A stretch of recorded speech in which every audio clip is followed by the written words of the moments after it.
Ben, hoxe non podemos pasar por alto as detencións que se acaban de producir de cargos da Generalitat, o cal condeamos profundamente. Non creemos que seña o camiño da democracia nin o camiño de construir ir detendo xente. Por outro lado, a nosa posición fómola expresando donde poidemos, que é,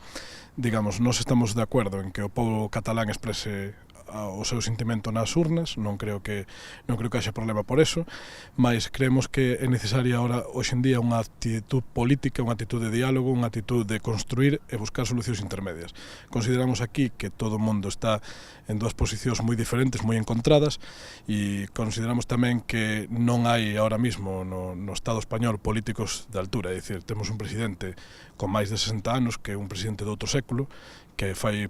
políticas de outro século,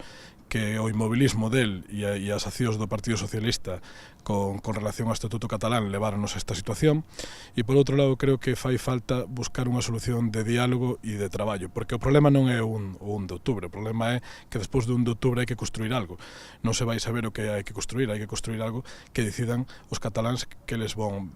dentro da súa postura, crean. Ben, eu creo que aquí non é só unha resposta galega, eu creo que o que temos son os políticos obtusos que non están vendo a realidade do que está pasando no mundo, é dicir, non é só Cataluña, é o tema do Brexit, é o tema de Escocia, é o tema vasco, é o tema galego, son sinais que están dicindo que hai que construir outra cousa, é dicir, a Europa dos Estados está esgotada, a Europa, a configuración de Estados como membros dunha cousa máis grande está esgotada, e nós en Compromiso temos moi claro que o que hai que ir camiñando aí hacia o recoñecemento dos povos, da naturaleza de cada povo, a non poñer fronteiras, a non poñer burocracias e a non poñer